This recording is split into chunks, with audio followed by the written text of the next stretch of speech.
안녕하세요. 반갑습니다. 네, 역사 수업 시작하도록 하겠습니다. 여러분 시험 기간인 거를 감안해서 스피디하게 진행할게요. 자, 우리가 지난 시간에는 6.25 전쟁까지 배웠습니다.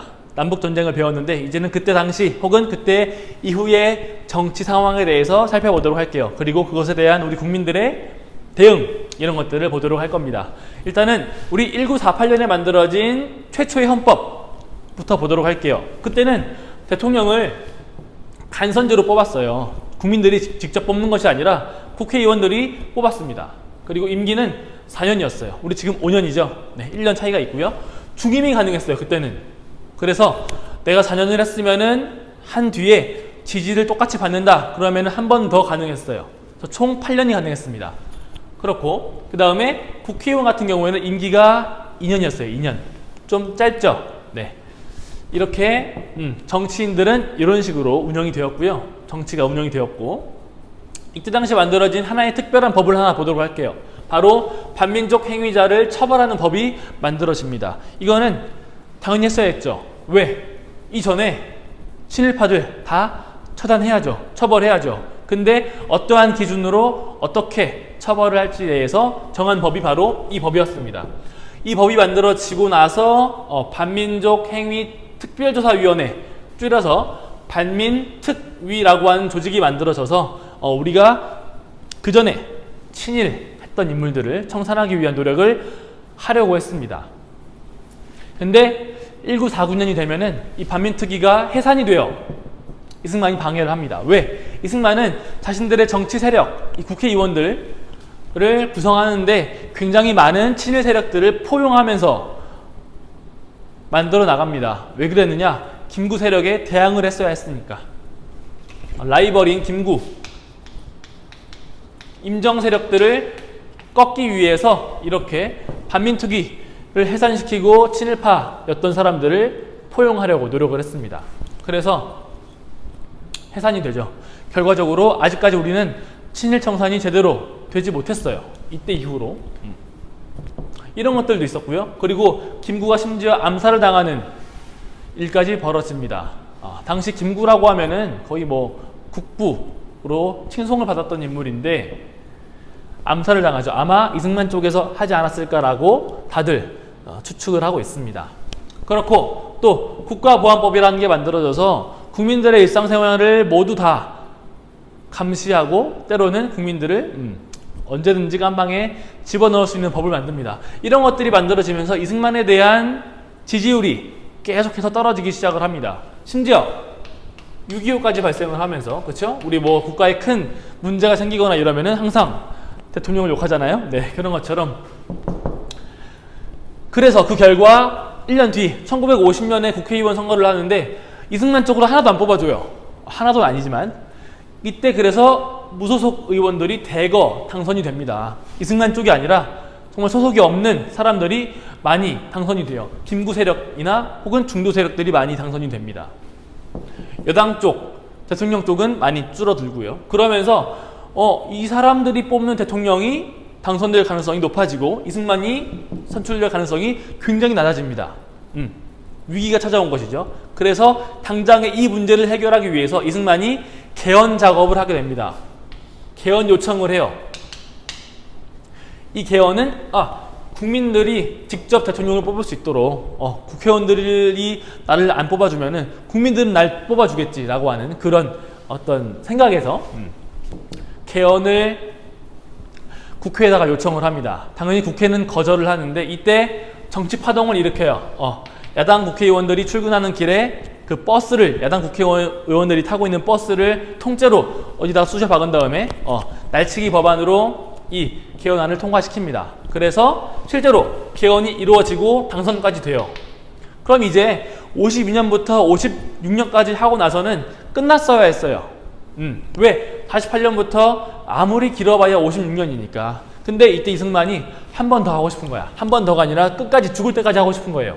그래서 1954년에 한 번 더 개헌을 합니다. 4.4.5입 개헌이라고 하는데 그 위에 직선제로 개헌한 거는 발췌 개헌이라고 해요. 너네 야당 의원들 얘기도 들어줄게. 우리 얘기도 좀 들어줘. 직선제도 통과시켜줘. 우리가 필요한 거, 너네가 필요한 거 발췌해서 개헌하자. 이래서 발췌 개헌이에요. 그 다음에 영구 집권, 장기 집권을 하기 위한 개헌은 4.4 5.입 개헌이라고 하는데, 이거는 맨 처음에 대통령을 했던 그 사람한테 제한해서 그 사람한테만, 그 사람에 한해 중임 제한을 없애버리자. 그러니까 초대 대통령은 누구예요? 이승만, 자기 본인이죠. 나는 집권하는데 제한이 없어. 국민들의 지지만 있으면 언제든지 할 수 있어. 이런 식으로 개헌을 합니다. 그래서 56년에 선거가 이루어지는데 이때도 출마를 할 수가 있었겠죠.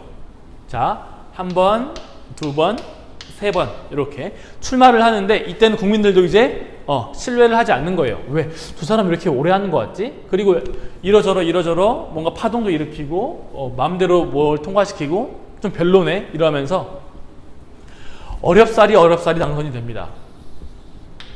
위기의식이 커지죠. 그러면서 그때 당시에 어렵사리 당선이 될 때 당시에 라이벌이었던 인물을 사형을 시켜요. 왜냐면 이 사람이 다음번에 나오면은 100% 자기는 떨어질 게 분명했거든. 그러니까 라이벌이었던 조봉암을 사형을 시킵니다. 심지어 대통령 선거에 출마했던 인물을 사형을 시켜요. 근데 이때 당시 조봉암이라는 인물이 어떤 걸 주장했냐면은, 우리는 평화통일로 가야 한다.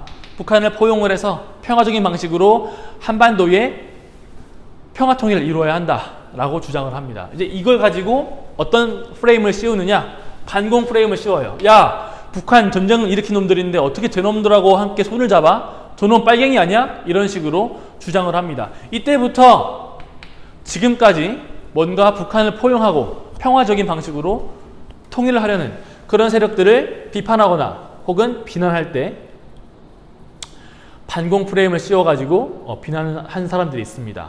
그 어떤 뭔가 정당성, 합리성 그런 것들을 찾으려고 하는 것이죠. 하지만 다분히 이때 당시에 이승만이 주장했던 거는 국민들의 어떤 그 감정을 이용을 해서 자신의 지지율을 높이기 위한 하나의 뭐랄까요, 정치적인 의도가 반영이 되어 있는 개념이었겠죠. 그랬습니다. 그래서 심지어 사형을 시키고요. 사형을 시킨 이후에 신국가보안법이라고 해가지고 나 까는 놈들 있으면은 가만두지 않겠어, 다 잡아 넣겠어 라고 법을 개정을 합니다. 이때 만들어진 이 국가보안법, 1949년에 만들어진 국가보안법은 어떤 거였냐면은, 우리 여순사건 배웠죠?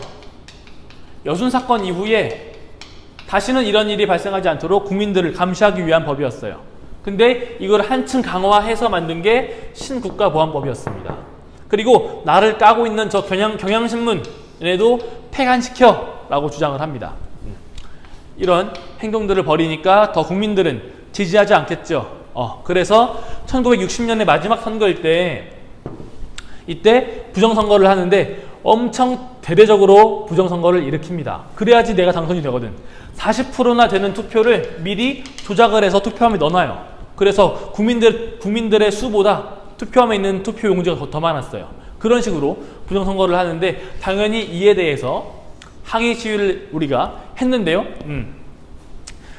이때 당시 어떤 일이 벌어지느냐, 마산에서 고등학생이었던 김주열 군이, 마산 앞바다에서 김주열 군의 시신이 떠오르는 사건이 벌어집니다. 눈에 최루탄을 맞아가지고 사망을 했던 것인데, 이때 이 김주열 군의 시신이 발견되면서 전국으로 시위가 확대가 됩니다. 이때부터 우리가 4.19 혁명, 즉 이승만의 퇴진, 민주화를 쟁취하기 위한 첫 움직임이 시작이 됩니다. 그래서 서울에서 4월 19일에 학생들이 중심이 돼가지고 시위를 시작을 합니다. 근데 여기에 대해서도 마찬가지로 경찰력을 동원을 해서 폭력적으로 진압을 하고요. 그리고 마지막에는 대학 교수들까지 퇴진을 요구하게 돼요. 즉 정말 그 사회의 지식인이라고 하는 계층에서 이승만 보고 물러나라고, 그만하면 됐다고 요구를 합니다. 그러면서 이승만이 뭐 국민들의 요구를 받아들이겠다 막 이런 식으로 얘기를 하고 미국으로 떠납니다. 그리고 거기서 아마 죽을 거예요. 자기 그 부인하고. 네. 그래서 처음으로 우리 국민들이 특히나 그 중에서 학생들이 중심이 돼가지고 민주화를 이루어낸 아주 의미 있는 사건이죠. 그래서 민주화의 토대가 됩니다. 이 사건이 한번 일어나고 그리고 대통령을 끌어내리는 데 성공을 하면서 앞으로 있을 여러 독재 정권, 장기 독재 정권 이런 것들에 저항할 수 있는 하나의 토대가 됩니다. 그래서 여기까지가 이승만 정권의 내용이었고요. 여러분들이 잘 정리해 놓았으면 좋겠어요. 네, 한번 끊고 마저 수업하겠습니다.